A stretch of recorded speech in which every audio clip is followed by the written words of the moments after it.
Selamat pagi, saudari kekasih Tuhan. Senang kita berjumpa kembali dalam doa pagi online GKI Samanhudi. Sebelum kita membaca, mendengarkan, dan merenungkan firman Tuhan, mari kita berdoa.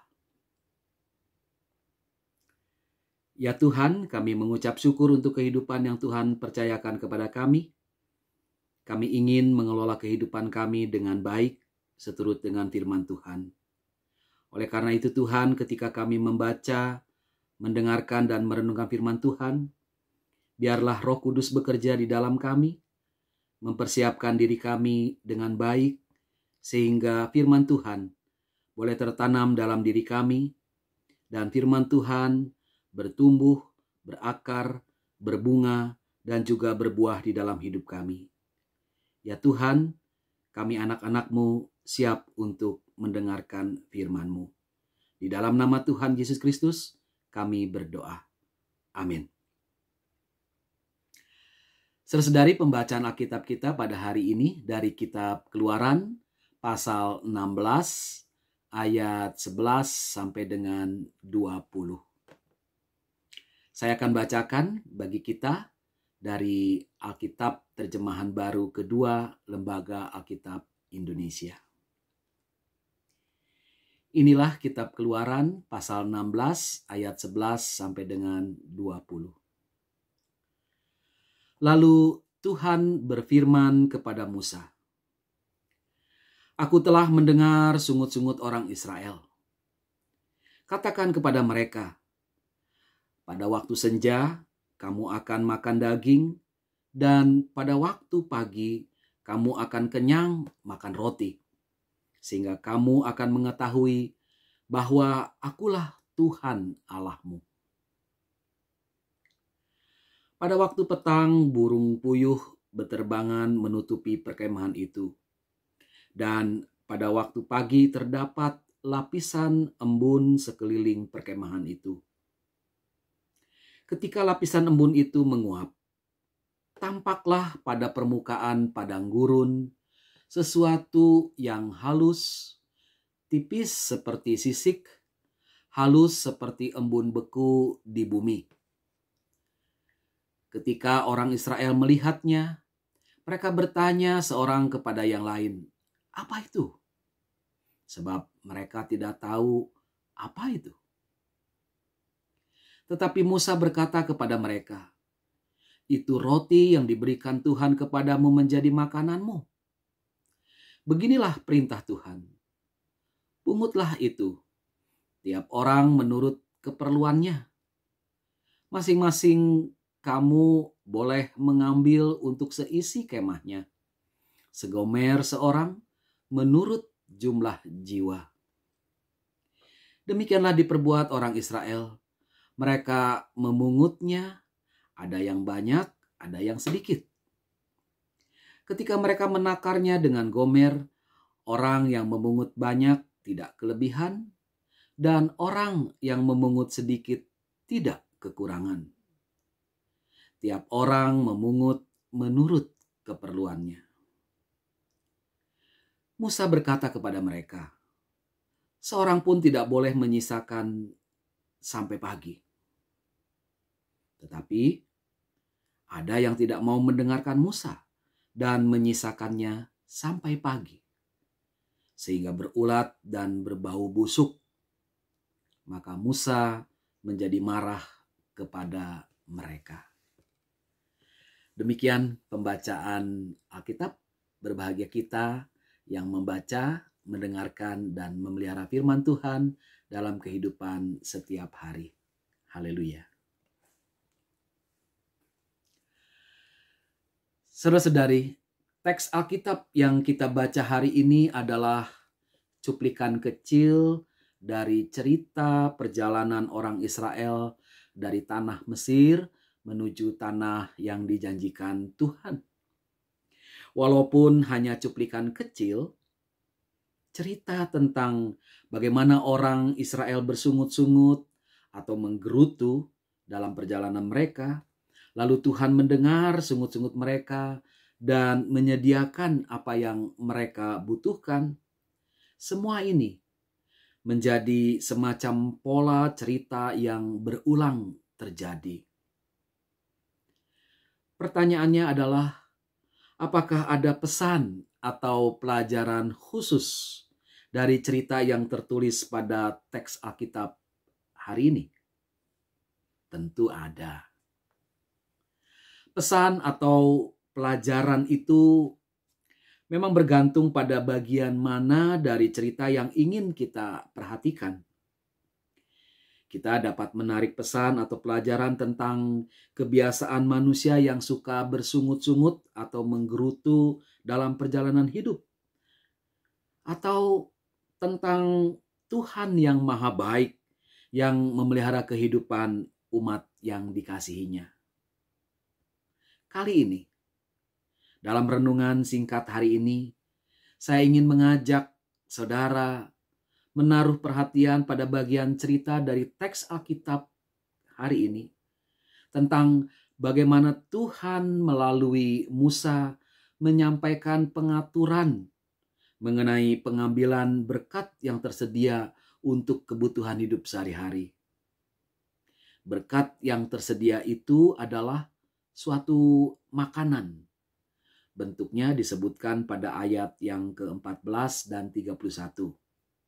Bentuknya itu halus, tipis seperti sisik, halus seperti embun beku di bumi, warnanya putih seperti biji ketumbar, dan rasanya seperti rasa kue madu.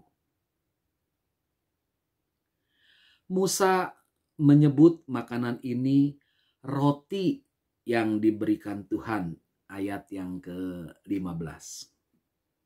Dan kemudian umat Israel menamai makanan ini manna. Karena ketika pertama kali melihat makanan ini, mereka bertanya, apa itu? Dalam bahasa Ibrani, kata apa itu adalah manhu. Dari situlah kata manna. Saudari saya menyebut pengaturan dari Tuhan tentang pengambilan berkat yang tersedia untuk kebutuhan hidup sehari-hari itu sebagai ekonomi secukupnya. Mengapa pakai istilah ekonomi? Karena pada dasarnya ekonomi itu berkaitan dengan pengaturan nomos untuk kehidupan rumah, oikos. Itulah kata ekonomi, oikos nomos, pengaturan rumah. Rumah di sini baik rumah dalam arti rumah tangga atau keluarga, atau rumah masyarakat, atau rumah bangsa, bahkan rumah dunia. Jadi pengaturan kehidupan dunia, pengaturan kehidupan masyarakat, pengaturan kehidupan keluarga atau rumah tangga, inilah hakikat dari ekonomi. Lalu mengapa disebut ekonomi secukupnya? Nah, istilah ini berkaitan dengan pengaturan dari Tuhan sebagaimana disampaikan Musa dalam Keluaran 16 ayat 16 sampai 18. Saya bacakan kembali. Beginilah perintah Tuhan. Pungutlah itu tiap orang menurut keperluannya. Masing-masing kamu boleh mengambil untuk seisi kemahnya. Segomer seorang menurut jumlah jiwa. Demikianlah diperbuat orang Israel. Mereka memungutnya, ada yang banyak, ada yang sedikit. Ketika mereka menakarnya dengan gomer, orang yang memungut banyak tidak kelebihan, orang yang memungut sedikit tidak kekurangan. Tiap orang memungut menurut keperluannya. Itulah pengaturan dari Tuhan yang disampaikan Musa untuk orang Israel. Jadi, yang dimaksud secukupnya dinyatakan dalam pernyataan ini. Memungut atau mengambil barang, dalam hal ini makanan, mana yang dibutuhkan untuk keperluan hidup menurut keperluannya masing-masing.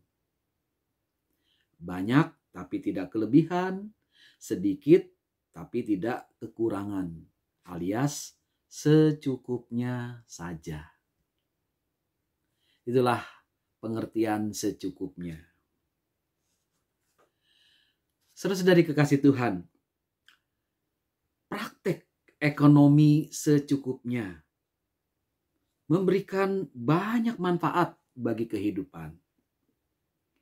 Dalam kesempatan ini saya mau menyampaikan 2 manfaat saja dari ekonomi secukupnya. 1. Ekonomi secukupnya bermanfaat untuk membentuk karakter orang, karakter kita, supaya menjadi pribadi yang tidak loba atau tidak serakah. Jadi, kalau Tuhan mengajarkan ekonomi secukupnya kepada orang Israel, maka itu berarti Tuhan sedang membentuk orang Israel supaya menjadi manusia-manusia yang tidak serakah atau tidak loba, melainkan menjadi manusia-manusia yang murah hati.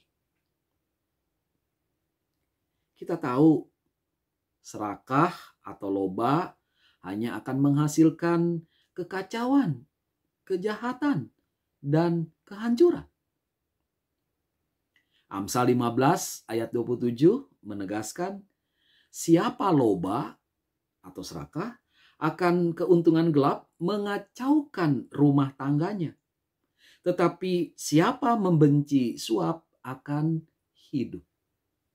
Perhatikan di sini bagaimana keserakahan atau loba dapat mengacaukan rumah tangga, rumah masyarakat, rumah dunia. Dalam cerita Keluaran 16 ini kita membaca ada orang Israel yang tidak mau menjalankan ekonomi secukupnya itu. Mereka mengambil secara berlebihan roti mana, lalu menyisakan roti itu untuk hari berikutnya. Akibatnya, roti mana itu berulat dan berbau busuk. Dengan bau busuk itu, kekacauan pun terjadi di perkemahan. Lantas, Musa jadi marah.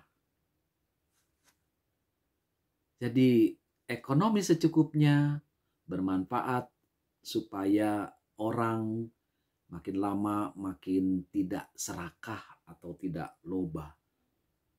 Itu manfaat yang pertama.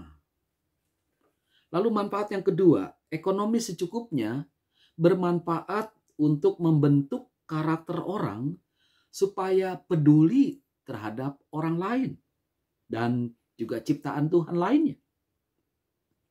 Dengan memungut atau mengambil barang menurut keperluannya secara cukup, orang terhindar dari sikap mementingkan dirinya sendiri dan sikap tidak peduli terhadap orang lain. Kita percaya dalam cerita Keluaran pasal 16 ini, Tuhan sebenarnya menyediakan roti mana itu cukup, bahkan mungkin berlimpah. Namun, kalau masing-masing orang Israel terus bersikap egois, mementingkan kemauannya sendiri, maka roti mana yang tersedia itu tidak akan dapat dinikmati oleh semua orang. Bahkan roti mana yang tersedia itu akan habis oleh karena ulah orang-orang yang bersikap egois, mementingkan dirinya sendiri. Jadi orang yang tidak menjalankan ekonomi secukupnya akan mengambil secara berlebihan roti mana yang tersedia sehingga orang lain tidak mendapatkan roti mana. Maka kesimpulannya adalah orang yang tidak menjalankan ekonomi secukupnya secara langsung atau tidak langsung tidak peduli terhadap orang lain. Karena yang dia pedulikan adalah kemauannya sendiri. Saudara-saudari, saya jadi teringat ketika saya menghadiri suatu acara perjamuan kasih di sebuah gereja. Seperti biasa, untuk mengambil makanan, jemaat yang hadir, umat yang hadir, mesti berdiri antri untuk mengambil makanan. Saya kebetulan ada di barisan agak belakang. Nah, ketika antri, tiba-tiba ada seorang ibu berkata dengan suara yang kencang, suara keras. Ambil yang secukupnya ya. Ingat, banyak orang yang antri di belakang. Tentu kita tahu teriakan itu untuk orang-orang yang sedang mengambil makanan. Mengingatkan mereka supaya mengambil secukupnya. Karena masih banyak yang sedang antri untuk mengambil makanan. Supaya semuanya cukup. Supaya semuanya dapat menikmati makanan yang tersedia. Saudara-saudari, ternyata untuk mengambil makanan dalam suatu perjamuan, kita perlu juga mempraktekkan ekonomi secukupnya. Dengan ekonomi secukupnya, kita terhindar dari sikap serakah atau loba. Dan kita juga terhindar dari sikap egois, suka mementingkan kemauan diri sendiri. Kalau ekonomi secukupnya itu dipraktekkan, maka ketika kita akan mengambil banyak, ada remnya, ada kendali. Ingat orang lain. Dengan praktek ekonomi secukupnya, kita makin hari makin dibentuk menjadi pribadi yang murah hati dan pribadi yang peduli terhadap orang lain, bahkan terhadap ciptaan Tuhan yang lain. Saya berpikir, kalau saja ekonomi secukupnya ini dipraktekkan dalam lingkungan yang lebih luas, maka dunia kita ini akan terhindar dari kekacauan, kejahatan, dan kehancuran. Apakah ekonomi secukupnya dapat dipraktekkan? Atau apakah ini hanya teori belaka? Untunglah Tuhan Yesus mengajarkan kita berdoa. Bapa kami yang di surga, dikuduskanlah namamu, datanglah kerajaanmu, jadilah kehendak-Mu di bumi seperti di surga. Berikanlah kami pada hari ini makanan kami yang secukupnya. Dengan memanjatkan doa sebagaimana Yesus ajarkan itu, kiranya Roh Kudus menolong kita untuk mempraktekkan ekonomi secukupnya. Mulai dalam kehidupan keluarga kita, rumah tangga kita, lalu makin luas dalam masyarakat, persekutuan, bahkan dalam kehidupan dunia ini. Paling tidak, kita dapat mulai mempraktekkan ekonomi secukupnya ketika kita mengambil makanan. Entah di rumah makan, atau di rumah pesta. Ingat, ekonomi secukupnya membuat kita sehat. Ekonomi secukupnya membuat kita sungguh disenangkan oleh karena Tuhan menghendakinya. Amin. Mari kita berdoa.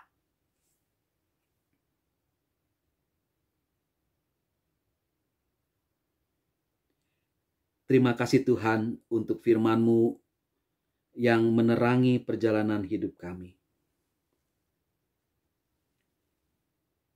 Hari ini kami belajar tentang ekonomi secukupnya. Kami diingatkan bahwa praktek ekonomi secukupnya ini akan membentuk diri kami menjadi pribadi yang tidak serakah, melainkan rendah hati.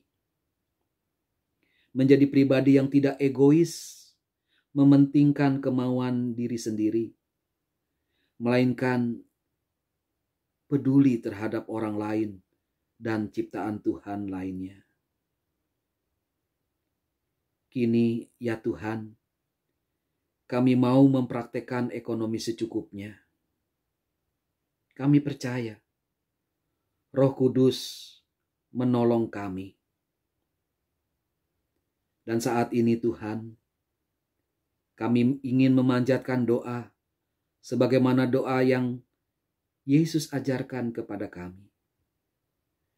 Bapa kami yang di surga, dikuduskanlah namamu, datanglah kerajaanmu. Jadilah kehendakmu di bumi seperti di surga. Berikanlah kami pada hari ini makanan kami yang secukupnya. Dan ampunilah kami akan kesalahan kami, seperti kami juga mengampuni orang yang bersalah kepada kami. Dan janganlah membawa kami ke dalam pencobaan, tetapi lepaskanlah kami dari yang jahat. Karena Engkaulah yang empunya kerajaan, dan kuasa, dan kemuliaan, sampai selama-lamanya. Amin.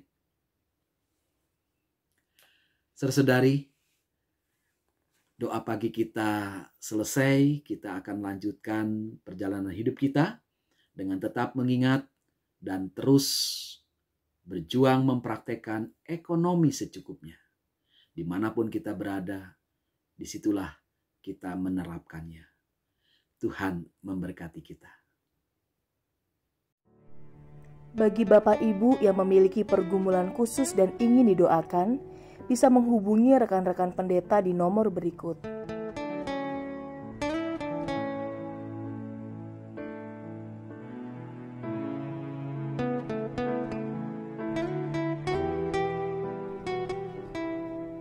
Tuhan Yesus memberkati.